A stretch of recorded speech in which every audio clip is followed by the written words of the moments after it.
नमस्कार दोस्तों, modern coaching classes Bhopal से मैं हाजिर हूँ आज फिर धनराज साहू। जैसा कि आप लोग जानते हैं, हमारा YouTube चैनल का कल फर्स्ट क्लास स्टार्ट हुआ था नंबर सिस्टम के माध्यम से। और दोस्तों, मैंने आपसे कल वादा किया था कि जीरो से हीरो लेवल की मैथ्स मैं आपको कंप्लीट करा कर दूंगा। साथ ही साथ दोस्तों, मैंने ये भी जानकारी साझा कराया था आपसे कि लॉकडाउन के चलते हुए जब तक हमारे इस भारत देश में लॉकडाउन की आगामी दिनांक खुलने की नहीं आ जाती, तब तक मैं मेरे मैथ्स का कंप्लीट सिलेबस आप तक अपने यूट्यूब चैनल के माध्यम से पहुंचाने की कोशिश करूंगा। तो दोस्तों, आप लोग से एक ही गुजारिश है, यदि आप मेरे चैनल पर नए हैं तो दोस्तों मेरे इस चैनल को लाइक करें, शेयर करें, साथ ही साथ सब्सक्राइब करना ना भूलें।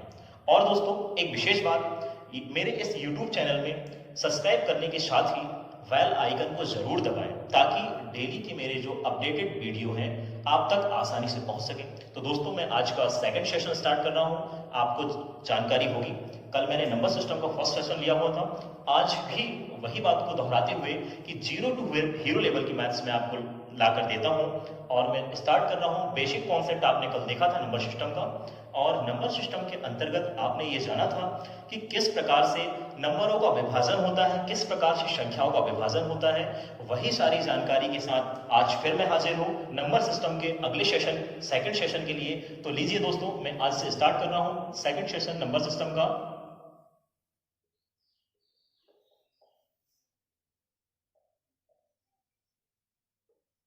नंबर सिस्टम का ये अगला सेशन है। तो दोस्तों, आपने जाना था नंबर सिस्टम को हिंदी में बोला जाता है संख्या पद्धति।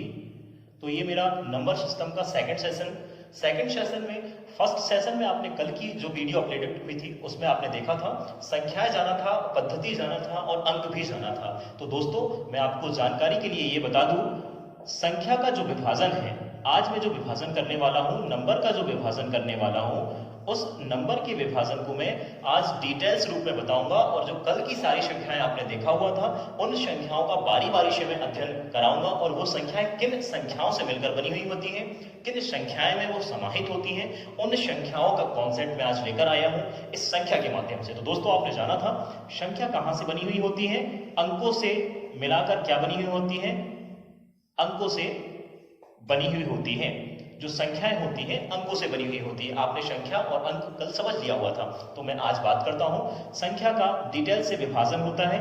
तो सबसे पहला विभाजन जो है उसका नाम दिया गया है दोस्तों वास्तविक संख्या। ये भी आपने कल देख चुका था।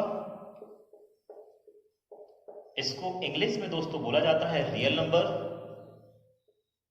क्या बोला जाता है दोस्तों? Real number. बात करता हूं संख्या का दूसरा पार्ट। तो दूसरा पार्ट में कल मैंने बात किया हुआ था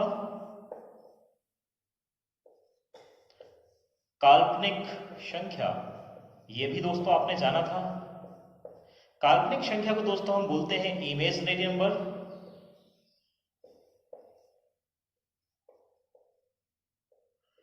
तो आपने देखा संख्या को मैंने दो हिसाब से विभाजित किया हुआ है। सबसे पहला पार्ट आता है रियल नंबर, दूसरा पार्ट आता है इमेजिनरी नंबर, यानी वास्तविक संख्याएं और काल्पनिक संख्याएं। तो दोस्तों, आपने ये देखा था रियल नंबर, इसकी डेफिनेशन आज मैं पुनः आपके सामने लिख रहा हूं। रियल नंबर वे नंबर होते हैं जिन्हें हम नंबर लाइन में आसानी से व्यक्त कर सकते हैं और जिसको हम देखकर ये बता सकते हैं कि ये नंबर लाइन में, स्ट्रेट लाइन में कहां पर मौजूद होते हैं। तो वे समस्त नंबर क्या कहलाते हैं? हमारे पास रियल नंबर कहलाते हैं दोस्तों। तो मैं यहां डेफिनेशन लिख रहा हूं, वे संख्याएं जो नंबर लाइन पर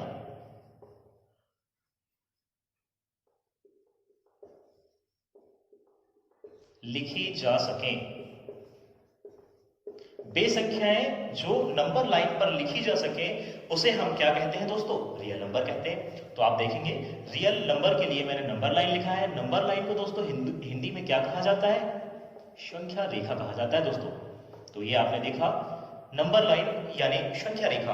मैं अब बात करूंगा इसके लिए नंबर लाइन होती क्या है, संख्या रेखा होती क्या है। कल मैंने इसके विषय में आपसे पूर्णांक संख्या में इसकी चर्चा किया हुआ था दोस्तों।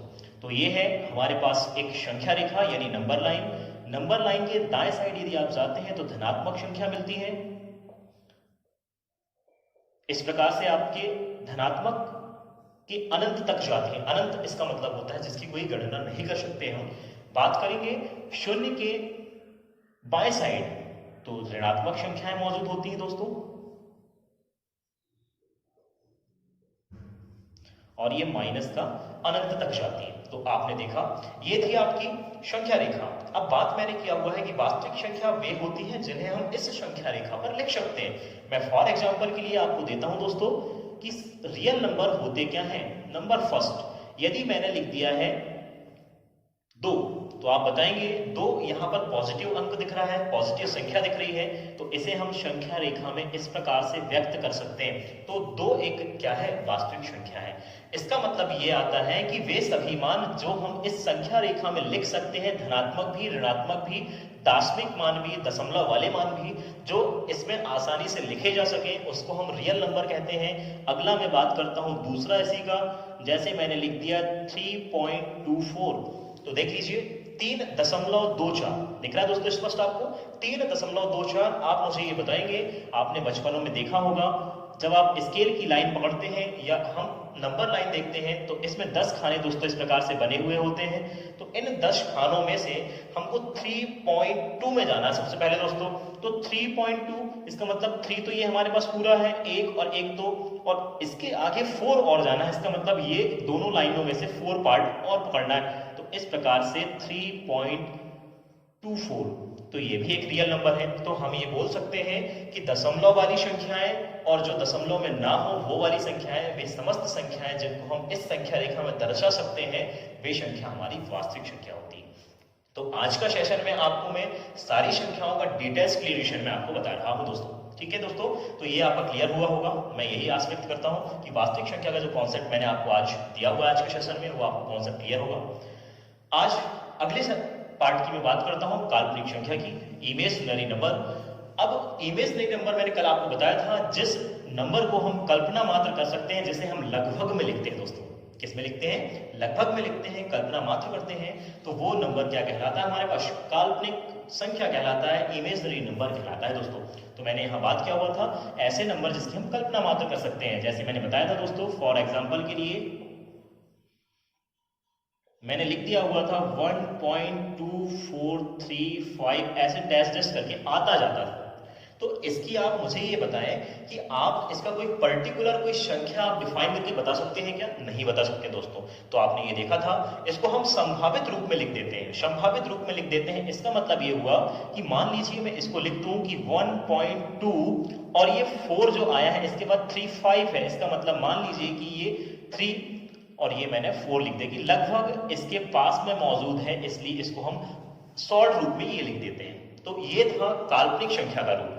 साथ ही साथ मैंने अगला एग्जाम्पल में ये भी दिया था आपको कि 10 ये वाली जो संख्याएं होती हैं जिसका हम रूट पूर्ण रूप से नहीं निकाल सकते, वर्गमूल पूर्ण रूप से नहीं निकाल सकते, वे भी सभी क्या हो जाती हैं?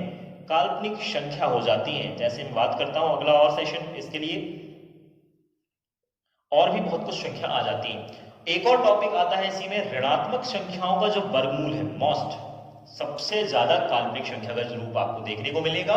ऋणात्मक संख्या का यदि वर्गमूल हमारे पास आ जाता है दोस्तों, तो ऋणात्मक संख्या के वर्गमूल का जो सेशन जो पार्ट आता है उसको ही हम मुख्य रूप से काल्पनिक संख्या कहते हैं। तो आपने देखा होगा, और नहीं भी देखा होगा तो मैं अगले तीसरे एग्जाम्पल की ओर लेके जा रहा हूं कि यदि ऋणात्मक संख्या यदि वर्गमूल के अंतर्गत आ जाती है तो उसे हम किस प्रकार से लिखते हैं। तो देखिएगा, जैसे ऋणात्मक 33 लिखा हुआ है, ऋणात्मक 33 लिखा हुआ है, तो इसको मैं इस तरीके से लिख सकता हूं दोस्तों, 33 इंटू अगली करनी में लिख दिया मैंने -1, लिख सकता हूं दोस्तों। जी हाँ, बिल्कुल लिख सकते हैं सर।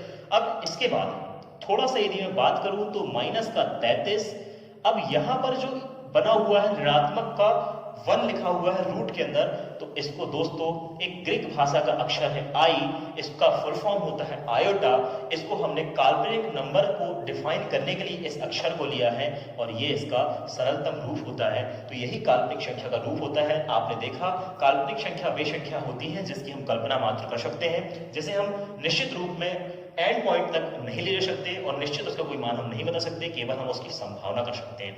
तो ये था आपका काल्पनिक संख्या का मोस्ट रूप देखने को मिला, इंपॉर्टेंट रूप देखने को मिला। तो मैंने यहां बात किया हूं आपको कि जो काल्पनिक संख्या है इसमें आया है आई। आई का मतलब क्या होता है दोस्तों, माइनस का 1 होता है करनी के अंदर। और आई का फुल फॉर्म यदि आप देखते हैं तो आई का फुल फॉर्म हो जाता है दोस्तों आयोटा। ये आयोटा जो है ग्रीक भाषा का ग्रीक भाषा का एक वर्ड है, वहां से लिया गया शब्द है जिसको हम काल्पनिक संख्या में इसका प्रयोग करते हैं। तो दोस्तों मैं ये जानकारी के लिए जो मुहैया आपको करवाया, वास्तविक संख्या, काल्पनिक संख्या, यही चीज है। आपने डिस्क्रिप्शन इसका देखा है और दोनों संख्याओं के विषय में डिटेल से आपने जानकारी साझा किया है। मैं बात करूंगा आगे की और जो संख्याएं किस प्रकार से कौन सी संख्या बनती है दोस्तों। आगे मैं बात करूंगा, जैसे आपने देखा अभी वास्तविक संख्या और काल्पनिक संख्या का जिस प्रकार से यहाँ पर हम लोगों ने अध्ययन किया और विस्तार से जानकारी मैंने आपको दिया वास्तविक संख्या और काल्पनिक संख्या के माध्यम से। अब मैं बात करूंगा दोस्तों वास्तविक संख्या क्या होती थी। आपने देखा जिसे हम नंबर लाइन पर लिख सकते हैं, वे वास्तविक संख्याएं कहलाती हैं। साथ ही साथ दोस्तों मैं आगे बात करता हूं काल्पनिक संख्या। काल्पनिक संख्या क्या होती है, वो संख्याएं जिन्हें हम मोस्ट रूप से हम बात, मैंने ये बताया था कि ऋणात्मक संख्याओं का वर्गमूल ही मुख्य रूप से काल्पनिक संख्या कहलाती है, जिसे हमने एक ग्रीक भाषा के अक्षर आयोटा नामक आई से व्यक्त किया है दोस्तों। तो अब मैं बात करूंगा वास्तविक संख्या और अधिकल्पित या काल्पनिक संख्या भी कहते हैं इसको, अधिकल्पित संख्या या काल्पनिक संख्या। इन संख्या का रूप हमें किन संख्याओं में देखने को मिलता है, वो संख्या का मैं यहाँ आपको विस्तार पूर्वक वर्णन कराते हुए दिखा देता हूं। तो देखेंगे, अब बात कर रहे हैं हम काल्पनिक संख्या और वास्तविक संख्या का रूप। इसमें आता है कॉम्प्लेक्स नंबर में आता है दोस्तों। कहां पर आता है, कॉम्प्लेक्स नंबर। इसको हिंदी में बोला जाता है सम्मिश्र संख्या। क्या बोला जाता है दोस्तों, सम्मिश्र संख्या। तो आपने जो रियल नंबर और इमेजिनरी नंबर का पार्ट पढ़ा हुआ था, रियल नंबर और इमेजिनरी पार्ट का जो नंबर है कॉम्प्लेक्स नंबर में आता है, सम्मिश्र संख्या में आता है। तो सम्मिश्र संख्या वे संख्याएं होती हैं, एक बार रिवीजन, एक बार फिर से इसकी डेफिनेशन बोल रहा हूं, बहुत गौर से सुनना और अपनी नोट्स में उस चीज को ध्यान भी रखना और उस चीज को लिखना भी, ताकि हम आगामी परीक्षाओं तक इस चीज को ना भूल सकें और जीवन के लिए हम इस चीज को ना भूल सकें। तो मैंने बात किया है कॉम्प्लेक्स नंबर, सम्मिश्र संख्या। सम्मिश्र संख्या वे संख्याएं होती हैं जिसमें वास्तविक भाग और अधिकल्पित भाग, यानी वास्तविक भाग और काल्पनिक भाग दोनों आते हैं, और वह संख्या क्या कहला जाती है दोस्तों, सम्मिश्र संख्या कहलाती है, जिसमें वास्तविक भाग भी आता हो और काल्पनिक भाग भी आता हो। फॉर एग्जाम्पल, अब मैं सबसे पहले इसकी डेफिनेशन लिख दे रहा हूं। वह संख्या जिसमें वास्तविक व काल्पनिक भाग आता हो, वह संख्या जिसमें वास्तविक भाग भी आता हो और काल्पनिक भाग भी आता हो, तो वह संख्या क्या कहला जाती है, सम्मिश्र संख्या कहला जाती है। इसका व्यापक रूप यदि हम देखते हैं दोस्तों, तो इसका व्यापक रूप जो होता है, सम्मिश्र संख्या का व्यापक रूप यदि मैं बताता हूं, तो व्यापक रूप a प्लस बी आई के रूप में होता है दोस्तों। किस रूप में होता है दोस्तों, a प्लस बी आई के रूप में। यह है सम्मिश्र संख्या। नाम से इसका स्पष्ट अर्थ है सम्मिश्र, इसका मतलब जिसमें दो या दो से अधिक संख्याओं का मिश्रण हो, उन्हें हम क्या कहते हैं दोस्तों, सम्मिश्र संख्या। तो ये था सम्मिश्र संख्या का भाग, और इसका व्यापक रूप आपने देखा, सम्मिश्र संख्या का व्यापक रूप किस रूप में आती है, संख्याएं a प्लस बी आई के रूप में आती है। ए, यहां पर जो फर्स्ट भाग दिख रहा है ए का, ये क्या है दोस्तों, आपके पास वास्तविक पार्ट यानी रियल नंबर।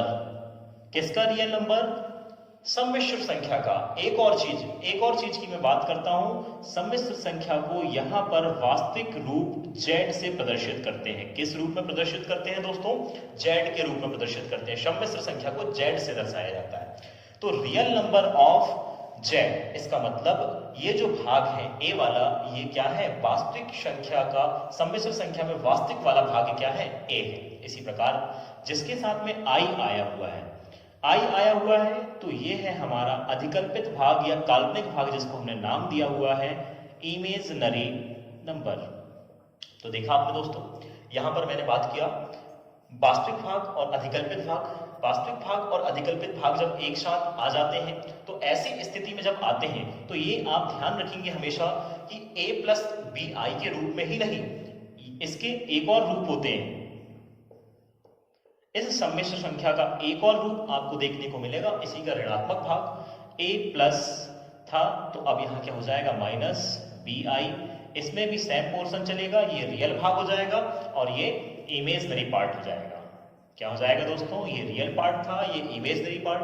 तो जब भी कोई दो मान रियल पार्ट और इमेजनरी पार्ट के रूप में आते हैं तो उन मानों से मिलकर बनी हुई संख्या सम्मिश्र संख्या कहलाती है। अब इस सम्मिश्र संख्या के क्वेश्चन बहुत ही इंपॉर्टेंट क्वेश्चन आता है किसी प्रतियोगी परीक्षा में। पिछले जो भी एग्जाम हुए हैं उनमें एक क्वेश्चन आया हुआ था जिसको मैं आपको साझा कर रहा हूं और सम्मिश्र संख्या से ही आया था।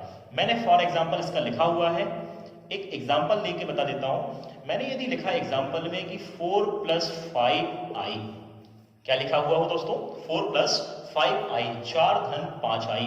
तो यहां पर ये जो 4 है रियल नंबर है और ये 5i जो है ये क्या है दोस्तों, इमेजनरी नंबर है। क्या है, इमेजनरी नंबर। तो अब इसमें क्वेश्चन आता कैसे सर, आप बताइए। तो बिल्कुल मैं बताऊंगा कि क्वेश्चन यहां पर आता है दोस्तों, रियल नंबर और इमेजनरी नंबर का जो पार्ट है, इन पार्टों का कोई एक पर्टिकुलर एक रूल होता है, कोई इसका एक रूप होता है और इन इमेजनरी नंबर और रियल नंबर का रूप हमें किन पार्ट में देखने को मिलता है तो वो मैं आपको बताऊंगा। आपने पहले इसको यदि पढ़ा होगा और ना भी पढ़ा हो तो यहां देखिए, इसका नाम है मॉड। क्या है दोस्तों, इसको बोला जाता है मॉड। इसको इंग्लिश में बोलते हैं मैग्नीट्यूड। मैग्नीट्यूड क्या बोला जाता है दोस्तों, मैग्नीट्यूड, जिसमें हमको वास्तविक नंबर और इमेजनरी नंबर का रूप हमको देखने को मिलता है। इसमें कुछ कंडीशन मिलती है। इसको हिंदी में मॉड बोलते हैं, आपने पढ़ा होगा, और इसको इंग्लिश में मैग्नीट्यूड बोलते हैं। इसको यदि संकेत, इसका जो संकेत होता है, आप इसका संकेत भी ध्यान देंगे, इसे किस संकेत के द्वारा व्यक्त करते हैं। तो इसे हम संकेत, ये जो दो लाइन दिख रही हैं, इस दो लाइन के माध्यम से इस संकेत को व्यक्त किया जाता है। यहां पर वो सम्मिश्र संख्या आती है, क्या आती है दोस्तों, कॉम्प्लेक्स नंबर आता है। यहां पर क्या आता है दोस्तों, कॉम्प्लेक्स नंबर आता है। तो कॉम्प्लेक्स नंबर के लेफ्ट और राइट में यदि दो सीधी लाइन समांतर रूप में दिख रही है तो ये संकेत जो होता है मैग्नीट्यूड यानी मॉड का होता है। तो क्वेश्चन हमारे पास इस प्रकार से बनता है कि यदि हमारे पास ये फर्स्ट एग्जांपल दिया हुआ है तो इसका मैग्नीट्यूड यानी मॉड ज्ञात कीजिए। तो इस मैग्नीट्यूड के लिए मैं बात करूंगा, इस मैग्नीट्यूड का हमारे पास कोई फॉर्मूला होता है क्या, तो बिल्कुल, हाँ जी, इसका फॉर्मूला बिल्कुल होता है। तो मॉड का जो फॉर्मूला होता है, यदि किसी भी संख्या, यानी मैं बात कर रहा हूं यहां पर सम्मिश्र संख्या, तो सम्मिश्र संख्या को मैंने दर्शाया हुआ है दोस्तों z से। तो z, इसका हमने मॉड ज्ञात किया है। ये जो दो लाइन दिख रही है इसको हम मॉड बोलते हैं। तो मॉड ज्ञात कर रहे हैं इसका, और हमने यहाँ देखा रियल पार्ट और इमेजनरी पार्ट आता है। तो इसी व्यापक रूप में मैं आपको इसका फॉर्मूला बताता हूँ, a² + b²। साथ ही आप एक चीज ये ध्यान देंगे, a² + b² के रूप में ये फॉर्मूला इसका बना हुआ है। तो ये होता है मॉड निकालने का फॉर्मूला। तो आपको मैंने ये फॉर्मूला दे दिया है कि मैग्नीट्यूड कैसे निकालते हैं। तो मैं इसका फॉर्मूले के माध्यम से मैग्नीट्यूड निकाल के दिखा रहा हूं आपको। तो हमारे पास 4 + 5i एक एग्जांपल है, 4 + 5i, ये था आपके पास एक क्वेश्चन। तो इसका हमको मैग्नीट्यूड निकालना है। तो मैग्नीट्यूड निकालने के लिए हमेशा 4 + 5i जो लिखा हुआ है, तो ये है आपका रियल पार्ट और ये है आपका इमेजनरी पार्ट। तो इमेजनरी पार्ट में i को छोड़ा है, यहां पर देख लीजिए दोस्तों, i को छोड़ा है। तो मैं यहां बात कर रहा हूं, 4 का वर्ग होता है 16 और 5 का वर्ग होता है दोस्तों 25। तो आपने देखा 4 का वर्ग हो गया 16, 5 का वर्ग हो गया 25। अब इन दोनों मानों को आप जोड़ दीजिए तो आ जाता है आपका 41। यही आपका मैग्नीट्यूड है, यानी मॉड का आपका जो क्वेश्चन था उसका आंसर आपके पास मिल गया है। यदि कोई ऐसा मान आ जाता है जो करने के बाहर आसानी से निकल जाए तो उसे हम निकाल भी सकते हैं, पर यहाँ पर 41 का कोई पर्टिकुलर वर्गमूल नहीं निकलता है, इसलिए मैंने यहाँ पर इसको 41 ही रहने दिया है। तो आपने देखा किस प्रकार से सम्मिश्र संख्याएं और इससे रिलेटेड एक क्वेश्चन आता है। तो वही क्वेश्चन मैंने आपको बताया मॉड से आधारित, तो ये मोस्ट इंपॉर्टेंट था।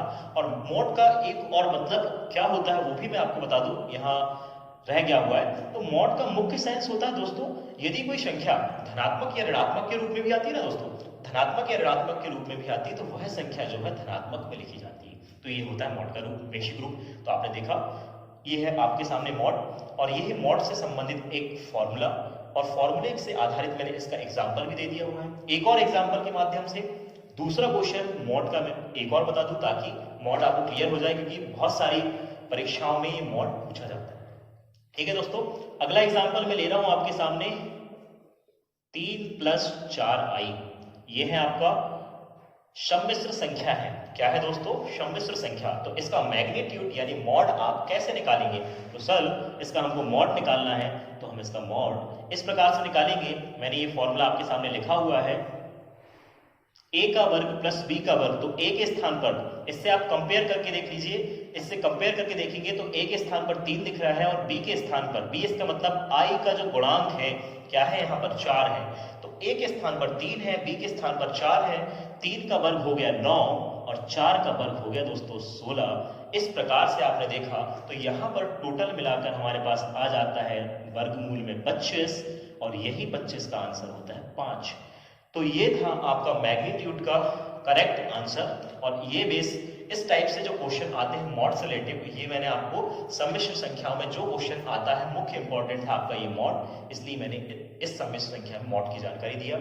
अगले इसमें मैं बात करूंगा सारी जो संख्या किस प्रकार से और निकल कर आएंगी, हम आगे और बात करते हैं। ठीक है दोस्तों,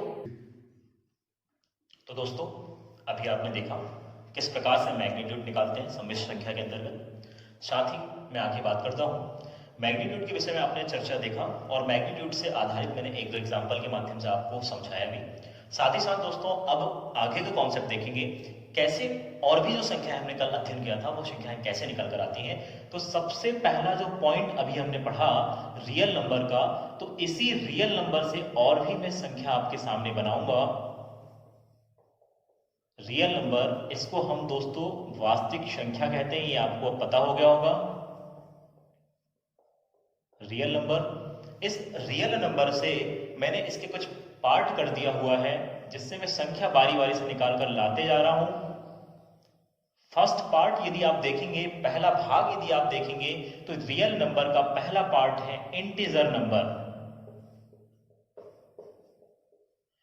इंटीजर नंबर, इसको दोस्तों हिंदी में बोलते हैं पूर्णांक संख्या। जैसा कि मैंने ये पूर्णांक संख्या अलग से कल बताया था, आपने देखा था पूर्णांक संख्या वे संख्या होती हैं जिसमें धनात्मक और ऋणात्मक अंक सम्मिलित होते हैं। तो ये था पूर्णांक संख्या का पार्ट। ठीक है दोस्तों, अब मैं बात करूंगा आगे, ये था इंटीजर नंबर और अगला नंबर आता है सेकंड पार्ट डेसिमल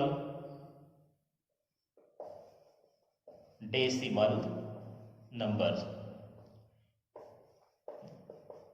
दशमलव संख्या। तो ये है दोस्तों, कल आपने इंटीजर नंबर के विषय में जानकारी देखा था। तो वास्तविक संख्या के अंतर्गत पूर्णांक संख्या भी आती है और दाशमिक संख्या यानी दशमलव वाली संख्या भी आती है। पूर्णांक संख्या, इंटीजर नंबर, दाशमिक संख्या, डेसिमल नंबर। अब डेसिमल नंबर में भी कुछ पार्ट आते हैं, तो आपने ये तो कल देख ही लिया था। एक बार फिर से इसकी जानकारी मैं साझा करा रहा हूं। पूर्णांक संख्या वे संख्या जो पूर्ण रूप से संख्या रेखा पर लिखी जा सके और धनात्मक और ऋणात्मक रूप में मौजूद रहें, इसे हम क्या कहते हैं? पूर्णांक संख्या कहते हैं। एग्जाम्पल के लिए मैं इसका एग्जाम्पल आपके सामने लिख दे रहा हूं, ये संख्या रेखा बना दे रहा हूं दोस्तों।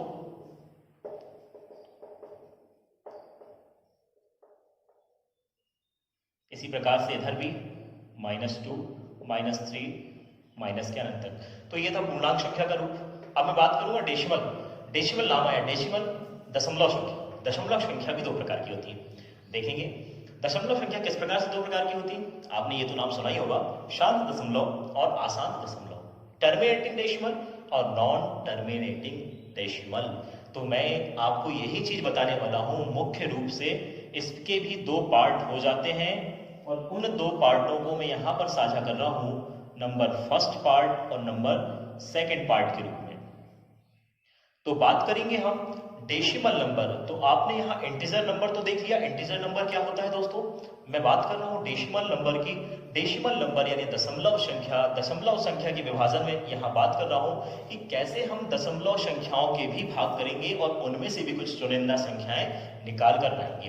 तो इसका पहला पार्ट जो आता है, दशमलव भी कितने प्रकार के होते हैं? दो प्रकार के होते हैं। फर्स्ट प्रकार है इसका शांत दशमलव, तो इसको हम बोलते हैं दोस्तों इंग्लिश में टर्मिनेटिंग डेसिमल। क्या बोलते हैं दोस्तों? Terminating decimal. तो टर्मिनेटिंग डेसिमल नाम से इसके स्पष्ट है, टर्म कोई टर्म बनाता हो और ये डेसिमल दशमलव रूप में भी होता हो, इसको हम शांत दशमलव कहते हैं। इसको हिंदी में क्या कहा जाता है दोस्तों? शांत दशमलव। इसका अगला पार्ट है नॉन टर्मिनेटिंग।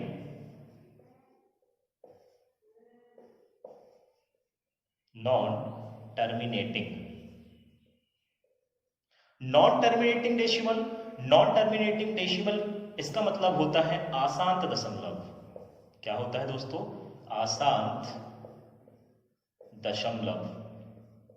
तो आपने ये देखा डेसिमल नंबर यानी दशमलव संख्या के भी दो पार्ट मैंने आपको बताया, दो संख्या यहां से भी निकलकर बताया हूं, तो दशमलव संख्या के भाग में ही मैं यहां पर बताऊंगा टर्मिनेटिंग डेसिमल क्या होता है, नॉन टर्मिनेटिंग डेसिमल क्या होता है। तो टर्मिनेटिंग डेसिमल और नॉन टर्मिनेटिंग डेसिमल यानी ये अशांत दशमलव जो कभी शांत ना होता है, और यहाँ टर्मिनेटिंग डेसिमल इसका मतलब शांत दशमलव। तो इसका भी एग्जाम्पल मैं बताता हूं, जो किसी अंत बिंदु तक लेकर शांत हो जाता है, जिसका कोई एंड पॉइंट होता है, इसको मैं एग्जाम्पल के रूप में लिखूंगा, जिसका कोई एंड पॉइंट होता हो, जिसका कोई एंड पॉइंट होता है उसको हम शांत दशमलव, नाम से स्पष्ट अर्थ है दोस्तों यहां पर शांत दशमलव, इसका मतलब जो किसी एंड पॉइंट में जाकर रुक जाए, शांत हो जाए, उसके आगे उसकी परिभाषा देने की जरूरत ना हो। तो ये इसका मैं एग्जांपल एक लिख दे रहा हूं, मैंने लिखा आपके सामने 1.578। तो ये देखिए शांत है, शांत का मतलब होता है इसकी कंटिन्यूटी में अंकों को बार बार ना दोहराए या कोई भी अलग अलग अंक बारी बारी से ना आए जिसमें हमको गणना करने में दिक्कत हो। तो ये हमको पर्टिकुलर रूल्स पता हो गया, ये शांत भी हो गया, इसके आगे ही नहीं जा रहा है। इसी प्रकार से 2.45 लिख दिया मैंने, तो ये भी 5 में जाके एंड हो गया। इसी प्रकार कोई भी संख्या 2 अकेला लिखा है, तो ये बताइए मेरे को भी शांत दशमलव है कि नहीं? तो बिल्कुल शांत दशमलव है। क्यों? क्योंकि 2 पॉइंट में कुछ नहीं, इसका मतलब 0 आता है दोस्तों। इसी प्रकार से और भी मैं देख सकता हूं 1.7, तो ये भी 7 में जाके एंड हो जाता है। तो शांत दशमलव का आपने एग्जांपल देखा, और इन शांत दशमलव में इन संख्याओं को कैसे विभाजित करते हैं उसका भी मैं एक एग्जांपल लेके बताता हूं। जैसे 7.2 लिखा हुआ है दोस्तों, तो 7.2 को आप 72 अपॉन दशमलव का 1 आ जाता है, और बाकी जो अंक शेष रहता है उसका 0 आता है, तो 72/10 के रूप में आप सरलतम रूप में इसको लिख सकते हैं। तो ये था आपका सरलतम रूप, कैसे आप दशमलव वाले मान शांत दशमलव को आपको भिन्नात्मक रूप में कैसे बदलते हैं, तो ये आपने देखा। और भी आप देख सकते हैं, मैं बात करता हूं 4.25 की। यदि 4.25 की बात करूं तो आप इसको लिख देते हैं 425/1 बाकी का 0। आप इनको सरल करते रहना, रफ में बैठ के सरल करते रहना। तो ये है आपका टर्मिनेटिंग डेसिमल, शांत दशमलव। तो शांत दशमलव में आपने इसका विभाजन देख लिया। अब मैं बात करूंगा अशांत दशमलव, नॉन टर्मिनेटिंग डेसिमल। और नॉन टर्मिनेटिंग डेसिमल के भी दो पार्ट होते हैं दोस्तों। नॉन टर्मिनेटिंग डेसिमल में भी दो पार्ट कैसे आते हैं, यहां आप नाम से परिचित होंगे ही। नॉन टर्मिनेटिंग इसका मतलब है अशांत दशमलव। अशांत दशमलव इसका मतलब जो कभी भी शांत ना हो, ऐसा मान अशांत दशमलव कहलाते हैं। ऐसी दशमलव संख्या जो कभी शांत ना हो, यानी जिसका कोई अंत बिंदु ना हो, तो उसको हम क्या कहते हैं दोस्तों? अशांत दशमलव कहते हैं। अशांत दशमलव में दो पार्ट इसका भी मैंने किया हुआ है, रिपीटिंग और नॉन रिपीटिंग। रिपीटिंग और अगला पॉइंट है नॉन रिपीटिंग। रिपीटिंग और नॉन रिपीटिंग। रिपीटिंग नाम से स्पष्ट अर्थ है दोस्तों पुनरावृत्ति।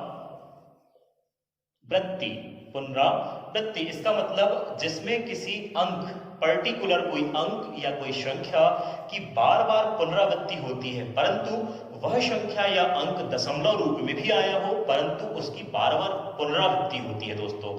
अब आपने देखा नॉन रिपीटिंग। नॉन रिपीटिंग इसका मतलब जिसमें अंक रिपीट नहीं होते हैं दोस्तों। क्या होता है? जिसमें अंक रिपीट नहीं होते हैं। इसमें अंक रिपीट होते हैं, इसमें अंक रिपीट नहीं होते हैं। आसान दोनों ही हैं, परंतु इसमें रिपीट होते हैं अंक और इसमें अंक रिपीट नहीं होते हैं। तो इसका एग्जाम्पल यदि मैं बात करता हूं, रिपीटिंग डेसिमल का जो एग्जाम्पल है रिपीटिंग डेसिमल में पुनरावृत्ति, यहाँ रिपीटिंग इसका मतलब होता है पुनरावृत्ति, जिसमें अंकों की पुनरावृत्ति हो। जैसे मैं बात करता हूं 1.7777, इसको आप लिख देते हैं, यदि रेगुलर चलते रहता है तो इसको आप क्या लिख देते हैं दोस्तों, इसको आप लिख देते हैं 1.7 का बार। इसका मतलब ये 7 का जो है बार बार रिवीजन हो रहा है, एक ही अंक है 7 जिसका बार बार रिवीजन हो रहा है, परंतु यह दशमलव जो है शांत भी नहीं है, आगे जाके कहीं रुका है क्या, नहीं रुका है।